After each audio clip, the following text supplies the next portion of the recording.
வேதம் எல்லாரையும் ஏகமாய் பாவத்தின் கீழ் அடைத்து போட்டது. ஆமென். சரி, அதுக்கு முந்தின வசனத்தை நான் படிக்கிறேன் பாருங்க. அதுக்கு மேல ஒரு வசனம். அப்படியானால் நியாயப்பிரமாணம் தேவனுடைய வாக்குத்தத்தங்களுக்கு விரோதமா? அல்லவே. உயிரை கொடுக்கத்தக்க நியாயப்பிரமாணம் அருளப்பட்டிருந்ததானால் நீதியானது நியாயப்பிரமாணத்தினால் உண்டாயிருக்குமே அப்படின்னு சொல்லப்பட்டிருக்கு. அப்படின்னா உயிரை கொடுக்கத்தக்கதாய் நியாயப்பிரமாணம் அருளப்பட்டிருந்ததானால் நீதியானது நியாயப்பிரமாணத்திலே உண்டாயிருக்குமே.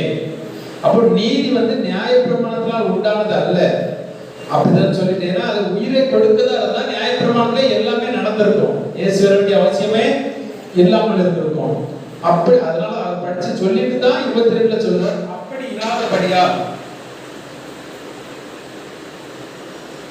அதை படிச்சுதான் சொல்றாரு. அப்படி இராதபடியால் இயேசு கிறிஸ்துவை பற்றும் விசுவாசத்தினால் பலிக்கிற வாக்குத்தத்தம் விசுவாசம் உள்ளவர்களுக்கு அளிக்கப்படும்படி வேதம் எல்லோரும் ஏகமாக பாவத்துக்கு கீழ் அடைக்கப்பட்டிருக்கிறோம். பாருங்க, எதுக்குன்னா இயேசு கிறிஸ்துவை பற்றும் விசுவாசத்தினால பலிக்கிற வாக்குத்தத்தம் யாருக்கு வருமா? விசுவாசம் உள்ளவர்களுக்கு அளிக்கப்படும்படி. யாருக்குன்னா அந்த வாக்குத்தத்தம் யாருக்கு அப்படின்னா, இப்ப நித்திய ஜீவனை பிரதானமான வாக்குத்தத்தம் என்னது? நித்திய ஜீவனை தருவேன் என்று சொல்லிட்டார். இதெல்லாம் யாருக்குள்ள நடக்கும் அப்படின்னா, விசுவாசத்தினால பலிக்கிற வாக்குத்தத்தம். வாக்குத்தத்தம் எதனால பலிக்குமா? விசுவாசத்தினால பலிக்கும். விசுவாசத்தினால பலிக்கிற வாக்குத்தத்தம் விசுவாசம் உள்ளவர்களுக்கு அளிக்கப்படும்படி வேதம் எல்லோரையும் ஏகமாக பாவத்துக்கு கீழ் அடைத்து போட்டது. அப்ப இந்த நியாயப்பிரமாணம் என்ன செஞ்சுச்சு அப்படின்னா, எல்லோத்தையும் என்ன செஞ்சுன்னா பாவத்துக்கு கீழாக அடைச்சு போட்டுச்சு. பாவத்துல இருந்து விடுதலை ஆக்கல. இப்ப நீங்க நிறைய சுவிசேஷத்தை கேளுங்க, நீங்க ஏதாவது ஒரு நற்செய்தி கூட்டத்துக்கு போவீங்க, விடுதலை கூட்டத்துக்கு போவீங்க. அங்க போன அவங்க என்னத்தை சொல்லி தருவாங்கன்னா, நீ பாவத்தை கிளறி விட்டுட்டு போயிருவாங்க. உங்ககிட்ட பாத்தீங்களா, உங்களுக்கே தெரியாது இது பாவமா அப்படின்னு, உங்களுக்கே தெரியாது. அது இப்படி சொன்னா தேவனுக்கு பாவம், இது இப்படி பாவம் அப்படின்னு சொல்றாங்க. அதை உங்களுக்கு கூட கொஞ்சமாக, அதாவது நம்மள அந்த பாவத்திலிருந்து விடுதலை ஆக்கிக்க மாட்டாங்க, பாவத்தை அப்படியே கிளறி விட்டு போயிருவாங்க. கூட கொஞ்சம் வளரும்படியாக விட்டு போய் கேட்டா விடுதலை பெறுவதாக. ஆனா இங்க நமக்கு சொல்லுது வசனம் என்ன சொல்லுதுன்னா, அப்படியே இராதபடி இயேசு கிறிஸ்துவை பற்றும் விசுவாசத்தினால் பலிக்கிற வாக்குத்தத்தம் விசுவாசம் உள்ளவர்களுக்கு அளிக்கப்படும்படி வேதம் எல்லோரையும் ஏகமாய் பாவத்தின் கீழ் அடைத்து போட்டது. எல்லோரையும் நியாயப்பிரமாணம் பாவத்தின் கீழ் அடைத்து போட்டது. எதற்காகனா விசுவாசம் உள்ளவர்கள் விடுதலையாக்கப்படும்படி. விசுவாசம் உள்ளவர்கள் வாக்குத்தத்தத்தை சுதந்திரிக்கும்படி. அப்போ அதனால விசுவாசம் இல்லாம எதையுமே நினைக்க முடியாது, பெற்றுக்கொள்ள முடியாது. ஒரு கிறிஸ்தவங்களுக்கு கிறிஸ்தவன் என்று சொன்னாலே அவன் விசுவாசி என்று சொல்லுவாங்க.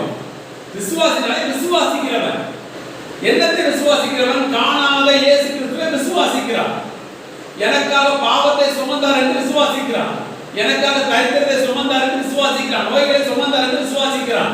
இது எல்லாமே அவன் விசுவாசத்தினால பெற்றுக்கொள்கிறான்.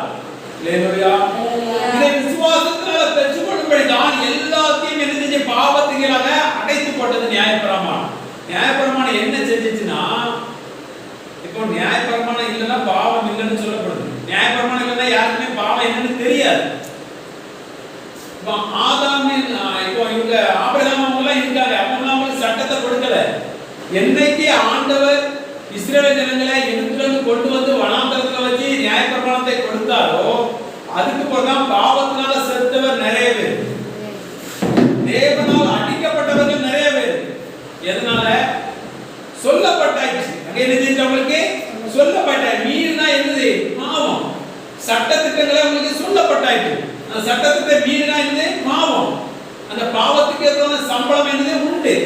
அதுக்கான தண்டனைகள் உண்டு. யாருக்கு? நியாயப்பிரமாணத்தில் உட்பட்டு இருக்கிறவர்களுக்கு.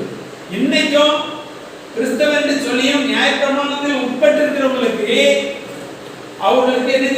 அந்த நியாயப்பிரமாணத்தின்படி நடக்கலாம் தண்டனைகள் உண்டு. ஆனால் இயேசு கிறிஸ்துவை பற்றும் விசுவாசத்தினால் நடக்கிறவர்கள் விசுவாசத்தினாலே வாழ்கிறார்கள். விசுவாசத்தினாலே வாக்குத்தத்தத்தை பெற்றுக் கொள்கிறார்கள். விசுவாசத்தினால் விடுதலை அடைந்து ஆளுகிறார்கள்.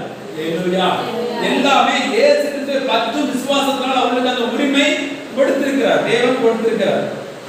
அப்போ அந்த நீதி அதுக்கு அவங்களுக்கு கொடுக்கப்பட்டிருந்தா, நியாயப்பிரமாணத்தினால் நீதி அருளப்பட்டிருந்தால் நீதியானது நியாயப்பிரமாணத்திலே எல்லாமே நடந்திருக்கும். கிருபை வர வேண்டிய அவசியமே இல்ல. அந்த சட்டத்தின்படி எல்லாத்தையும் நடக்க பண்ணி எல்லாத்தையும் அப்படியே வந்துக்கலாம். அதுக்கு நியாயப்பிரமாண சட்டத்திட்டத்துல நடக்கக்கூடிய கிருபைகளை தேவன் கொடுத்து அப்படியே அதை நீதியாக இருந்துக்கலாம், மாற்றிருக்கலாம். இப்படி அடிக்க அவசியம் இல்ல. அதனால அது வராது, அது ஒரு மனுஷனை மாத்தாது என்பதனாலதான் தேவன் தமது ஞானத்தினால இயேசு கிறிஸ்துவை பூமிக்கு அனுப்பி அவர் மூலமாய் மனிதர்கள் சுமக்கக்கூடிய எல்லாவற்றையும் சுமக்க பண்ணி அவருடைய வாக்கு தத்தத்தை யாரெல்லாம் விசுவாசிப்பாங்களோ, இயேசு கிறிஸ்துவை யாரெல்லாம் விசுவாசிப்பாங்களோ அவங்களுக்கு எல்லாம் நான் சொன்ன வாக்கு தத்தங்கள் இலவசம். ஹல்லேலூயா. இது எல்லாமே இலவசமாக கொடுக்கப்பட்டுச்சு. அப்போ இது எல்லாவற்றையும் அடக்கிச்சு. ஆதலால் விசுவாசம் வருகிறதுக்கு முன்னே வெளிப்பட போகிற விசுவாசத்திற்கு ஏதுவாக நாம் அடைக்கப்பட்டவர்களாய் நியாயப்பிரமாணத்தின் கீழ் காவல் பண்ணப்பட்டிருந்தோம். எது வருவதற்கு முன்பாக? விசுவாசம் வருகிறதுக்கு முன்பாக. விசுவாசம் வருகிறதுக்கு முன்பாக நம்ம எல்லாருமே எங்கதான் அடைக்கப்பட்டிருந்தோம்?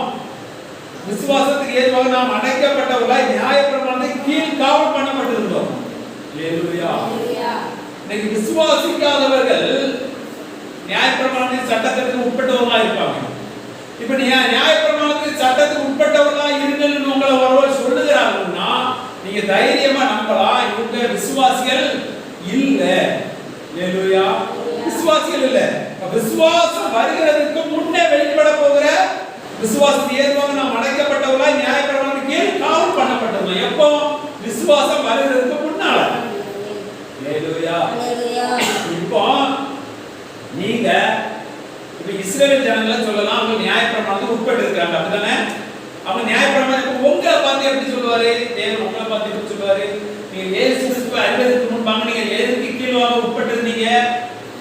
இந்த உலகத்துக்கு கீழாக உட்பட்டு இருந்தீங்க. எப்போ? நீங்க விசுவாசத்திற்கு முன்பாக, நீங்க இயேசு கிறிஸ்துவை விசுவாசத்துக்கு முன்பாக இஸ்ரவேல் ஜனங்கள் நியாயப்பிரமாணத்துக்கு கீழாக அடைக்கப்பட்டிருந்தாங்க. நீங்க உலகத்துல கீழாக அடைக்கப்பட்டிருந்தீங்க. உலகத்துல சில சட்ட திட்டங்கள்லாம் இருக்குது, அதுக்கு கீழாக நீங்க நினைச்சீங்க அடைக்கப்பட்டிருந்தீங்க. ஆனா விசுவாசம் வந்த பொழுதோ நீங்கள் அதுல இருந்துதான் என்ன செஞ்சீங்க? விடுதலையாக்கப்பட்டீங்க. விசுவாசம் வந்த பிறகு எப்பொழுது நீங்கள் இயேசு கிறிஸ்துவினால் நான் மீட்கப்பட்டிருக்கிறேன் என்று என்னைக்கு நீங்கள் விசுவாசித்தீர்களோ அன்றைக்கு சட்டத்திட்டம் எல்லாவற்றிலிருந்தும் நீங்கள் விடுதலையாக்கப்பட்டீர்கள். ஹல்லேலூயா. நியாயப்பிரமாணத்தின் சட்டத்திட்டத்திலிருந்தும் நீங்கள் உங்களை அவர் விடுதலையாக்கினார். எல்லாரையும் விடுதலையாக்கினார். யார் யாரெல்லாம் விசுவாசித்தார்களோ அவங்க எல்லாம் விடுதலையாக்கப்படுகிறார்கள். ஹல்லேலூயா. அப்போ நீங்கள் விடுதலையாக்கப்பட வேண்டும் அப்படின்னா நீங்கள் விசுவாசிக்கணும். இன்னைக்கு நாம் ஆராதனையில பேசிக் கொண்டிருக்கிற இந்த வார்த்தைகள் எல்லாமே நாம் விசுவாசத்தினால் அதை நாம் தரித்து நாம் அதில் விடுதலையாக்கப்பட்டிருக்கோம் என்பதை விசுவாசிக்கிறோம். ஆனபடினால் அது எதுவும் நம்மளை பாதிக்க முடியாது. ஹல்லேலூயா. இதே விசுவாசிக்காம இருப்போம் ஆனால் நம்ம அதுக்கு கீழானவர்களா இருப்போம். கீழானவர்னா அது நம்மளை ஆளுகை செய்கிறவர்களா இருக்கும். இப்ப நீங்க அடிமைப்பட்டிருக்கிறோம் அப்படின்னு சொன்னாங்க என்னன்னா அது நம்மள ஆளுகை செய்யும். உலகத்துக்கு கீழாய் நீங்கள் இருக்கிறீர்கள் அப்படின்னு சொன்னீங்கன்னா உலகம் உங்களை என்ன செய்யும்? ஆளுகை செய்யும். நான் உலகத்துக்குரியவன் இல்லை என்று நீங்கள் விசுவாசிக்கும் பொழுது உலகம் உங்களை ஆளுகை செய்ய முடியாது. நல்லா புரியும். இதுக்காகத்தான் இந்த விசுவாசம் நமக்கு தேவைப்படுகிறது.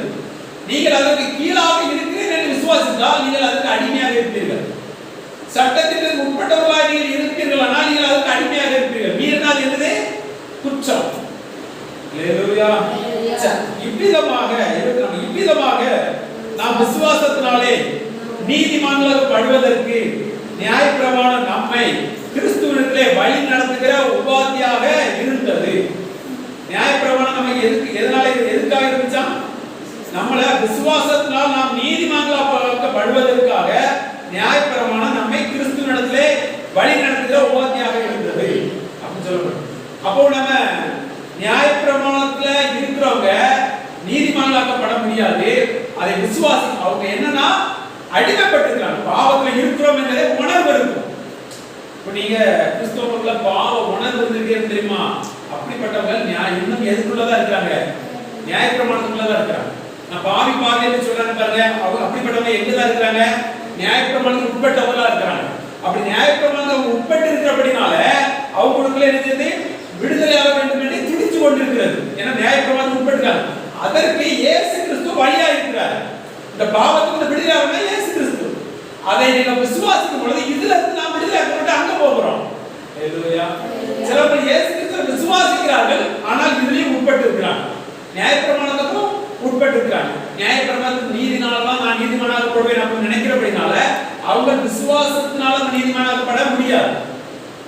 அப்போ வேதம் தெளிவா சொல்லுது, நாம் விசுவாசத்தினால நீதிமானாக்கப்படுவதற்கு நியாயப்பிரமாணம் நம்ம வழி நடத்துகிறதா இருக்கு. என்ன வழி நடத்துறது? கிறிஸ்துவுக்கு நம்மள வழி நடத்துகிறதா இருக்கிற ஒழிய அந்த சட்டம் நம்மளை நீதிமானாக மாற்றாது. இயேசு கிறிஸ்துவுடைய இரத்தத்தை பற்றி விசுவாசத்தினால இயேசு கிறிஸ்து நமக்காக செய்ததை அந்த காரியங்களை நாம் விசுவாசிக்கிறபடினால்தான் நாம் நீதிமானாக்கப்படுகிறோம். ஹalleluya. எனக்காக மரித்தார், எனக்காக உயிர்த்தெழுந்தார் என்பதெல்லாம் நான் விசுவாசிக்கிறபடினால்தான், எனக்காக செய்தபடினால் எனக்கு அதிலிருந்து விடுதலையாக்கப்பட்டதை விசுவாசிக்கிறபடினால்தான் நீங்க நீதிமான் என்று சொல்லுகிறீர்கள். உங்க பத்திய வச்சு நீங்க நீதிமான் சொல்லல, உங்க பலத்தை வச்சு நீங்க நீதிமான் சொல்லல, உங்க எதை வச்சு நீதிமான் சொல்ல, இயேசு கிறிஸ்துவை விசுவாசிக்கிற விசுவாசத்தினால்தான் நமக்கு என்ன இருக்குது? நீதிமானாக்கப்பட்டிருக்கிறோம். அதற்கு முன்பாக நியாயப்பிரமாணம் நம்மளை வழி நடத்தி கொண்டிருந்தது.